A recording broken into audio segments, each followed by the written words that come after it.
All right, guys, welcome back. And today I'm going to be shifting the focus from the Falcons franchise to revisiting a video I made a couple months ago where I took a deep dive into Franchise Mode's new scenario engine. As many of you are aware, there was a recent title update that added new, quote, living league scenarios to Franchise Mode and QB1. We're going to be focusing on Franchise Mode, and basically we're going to run through the same test that I ran last time and see how much has changed, whether things have improved or regressed, and see if and what these new scenarios have added to the mode. If you saw the first video on this, the collection process is going to be exactly the same with the exception of the team that I'm using. In the first video, I used the Denver Broncos. However, for this test, I used the Kansas City Chiefs. Because some of these new scenarios were based around the playoffs, I wanted to use a team that had a better chance at making the playoffs each season. And for those of you that didn't see the first video, what I did was I ran through 5 full seasons just as I normally would as a user, with the only exception being actually playing the games.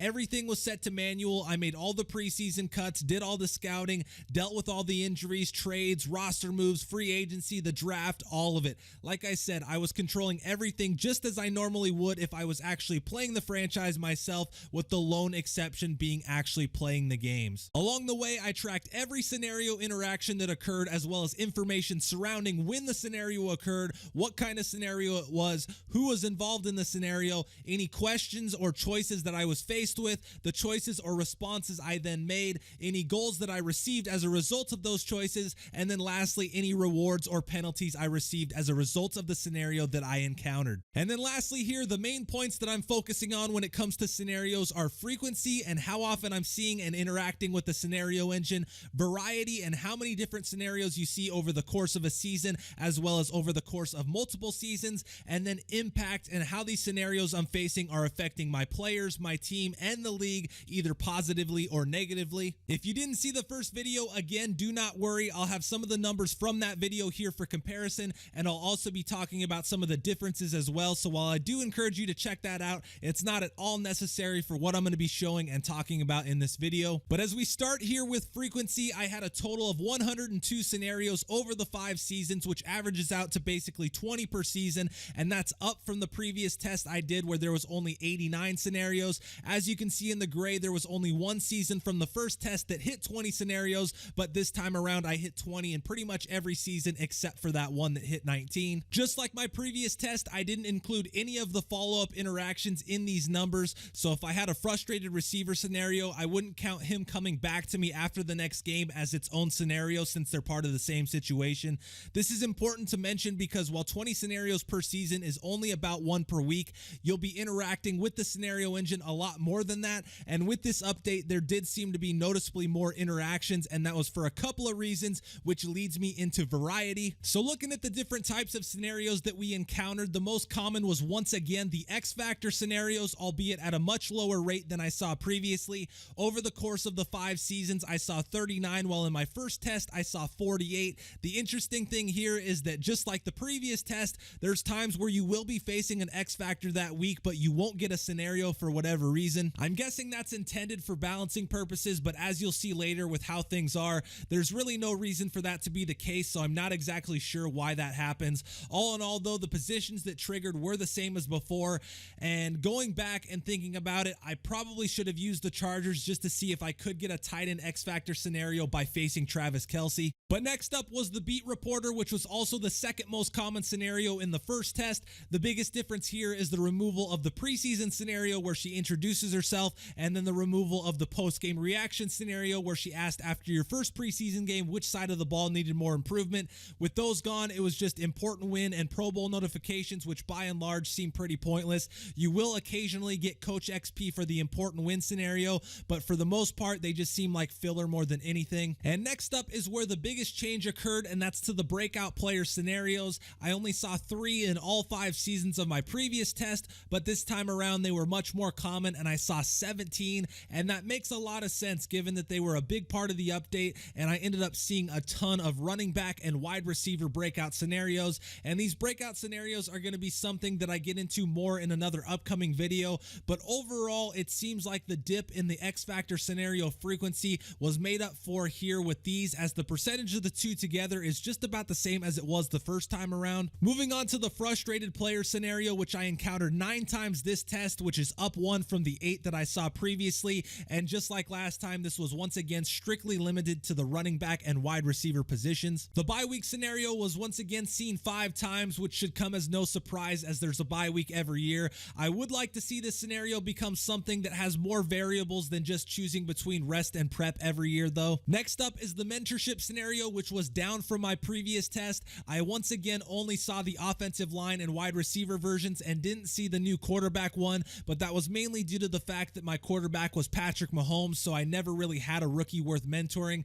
When I went through another franchise where a QB was drafted, I was getting that during the preseason. So with these, it's going to be contextual, and how your roster is built is going to dictate how often you see some of these. We now get into a couple of the new scenarios, starting with the general manager scenario, where basically when you make the playoffs or clinch a playoff spot, you'll get a message from your GM congratulating you on that fact. I ended up making the playoffs 4 out of the 5 seasons, but this only triggered twice. And something else that was kind of weird here is that in neither of the cases where it did trigger did I get anything for it. I just figured that was normal, but then in testing with other teams, I was getting 20 points of morale for my entire team. So I don't know if that's just random or what dictates that, but that was something else that I thought was interesting. And then we have another new playoff related scenario here, which was the rest or start scenario. And this involves your coordinator asking whether you want to rest or start a key player on your team. In both of my cases, that key player was Patrick Mahomes. If you rest the player, they get increases to their injury and stamina ratings. And if you choose to play them, they get an increase to their morale instead. One issue I have with this scenario is that when it triggers, it gives you the impression that you've locked up your spot in the playoffs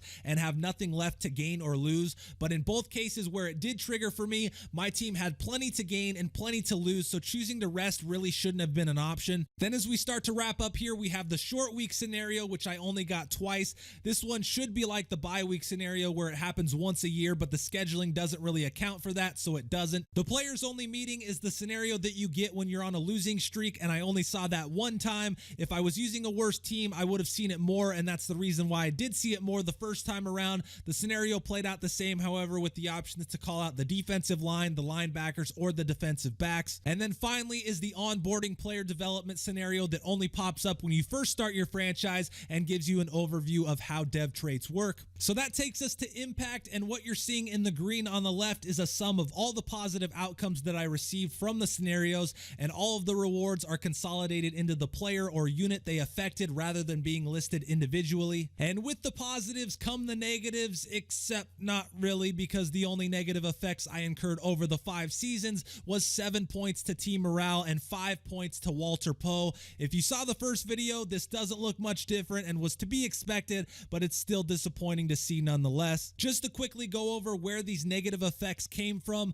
the -7 for team morale came from emphasizing prep on a short week, which took 1 morale point away and gave my entire team 600 XP, and then twice I chose extra prep over rest and relaxation during the bye week, which took 3 points away from morale each time and also gave my entire team 300 XP both times as well. And then for Walter Poe, he was a frustrated running back who I promised to get more involved in the next game. I then purposely benched him, which resulted in 0 touches and a 5-point loss to his morale. And the thing there is that on the left side, you can see he has +10 for morale, which is what he received for me initially telling him that I would get him more involved. So just to clarify there, he came to me frustrated about not getting the ball. I told him I'd get him more involved in the next game, completely lied and proceeded to bench him. He didn't play a single snap in the next game, and the outcome of that entire situation was him leaving it happier than he came into it. I will say though that in other franchises I ran, I did see this result in as much as a 20-point loss to morale, which was much better,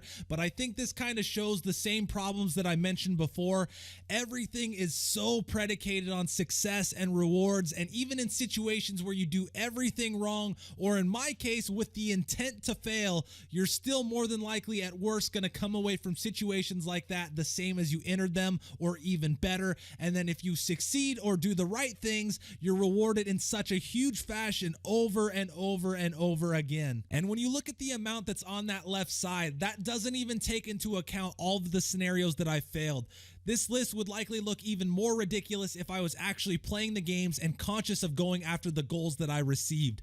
There was 17 breakout player scenarios over the 5 seasons, and not a single one of those was achieved through simulating the games. But had I been playing and achieved even just a few of those, the rewards here would be even bigger and skewed even more towards that positive side. But going back to the patch notes here and some of the new scenarios, the only ones that I didn't encounter in the 5 seasons were the QB mentorship one, which I mentioned earlier, and then the win one for the veteran. The QB mentorship one was similar to the offensive line and wide receiver scenarios, but did provide some different options. You could either choose to mentor the quarterback, work with the offensive line instead, or challenge the defense. And this is a nice shakeup from the usual just pick an attribute nature of the other two, and was good to see in my opinion. Then the win one for the veteran scenario is basically the Jerome Bettis, Ray Lewis, Peyton Manning type storyline, where you have a veteran player nearing the end of their career and your team rallies around them on the way to the Super Bowl, which comes in the form of huge morale boost to both the unit and the player. And I understand what they're going for here, but this is probably the worst scenario I've seen so far in terms of the effects. When it triggered, it completely maxed out one side of the ball and gave every player on my offense 99 morale. And when that happens, it also boosts every player's overall by at least a couple of points. And that would be fine if there was some kind of balance, or if these kind of things were happening around the league as well. But there isn't any kind of balance, and these rewards just continue to snowball over and over and over. Not to mention the fact that if you're not in the 32 user league, they're also only happening inside that little bubble that is your team. And I don't want to sit here and rant, because I've said it before. I said it in the last video and I'll say it here again. There is so much damn potential with the scenario engine, and that's part of what makes this so frustrating, because if it continues to head down the path it's heading and appears to be heading, it's going to end up being something that actively makes me not want to play franchise mode. If a receiver is coming to me every single season frustrated about not getting the ball, it should affect contract negotiations, a trade demand, his status on the roster, or something. Not ultimately make him happier and a better player because I achieve a goal the next week that I only got because I pissed him off.